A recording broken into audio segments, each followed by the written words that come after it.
Steve Bucherati is somewhat of a legend. He started the Coca-Cola Company in 1991. He's managed talent acquisition. He's headed diversity programs, including the Women's Initiative. And today, he is going to help you caffeinate your career. Steve, you really have enormous experience. And I thought let's get right to it. In your vast experience of talent management, what do people do that accelerates their career? And what do they traditionally do that sabotages them? Okay, great question. So I think first and foremost, the folks who are successful focus on the business. They know the business inside out, and they tie everything they do to making the business more successful. You know, during my almost 25 years at Coke, we had a saying, you either sell Coke or you support someone who sells Coke. Yes. And you have to keep that in mind. Even if you're in a human resources role like I was for most of my career, you're supporting people who are selling Coke. So you got to focus on the business. You have to be, you know, the big picture thinker, but big picture in two ways in my mind. You clearly have to be, you know, a strategic thinker. That's kind of almost the price of admission for leadership. But you've also got to be a systemic thinker.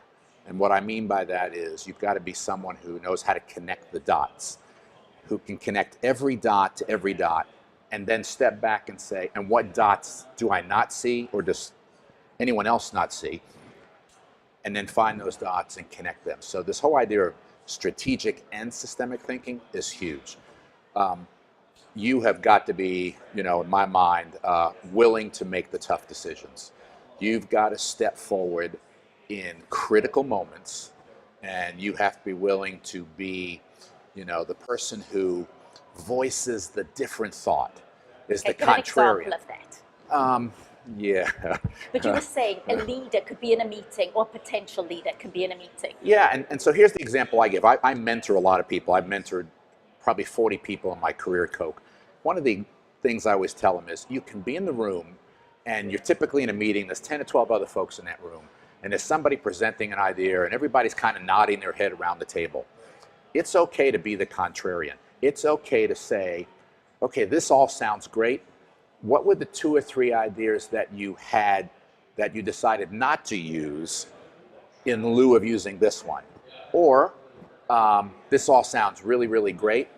What are we not thinking about or talking about today that's going to bite us in the butt 5 years from right now, that we'll kick ourselves for not having thought about it?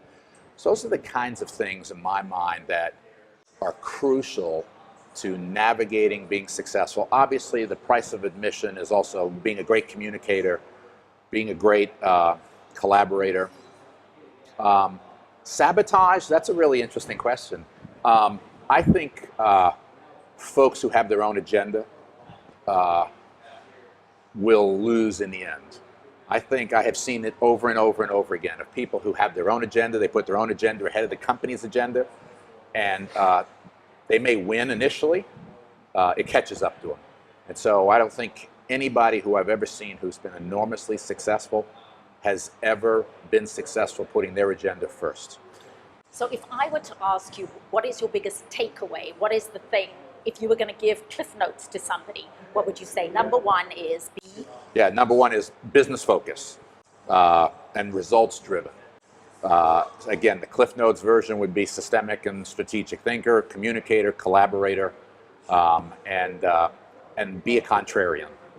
You have just got thousands of dollars of advice and guidance from a man who really does know a lot about caffeinating your career.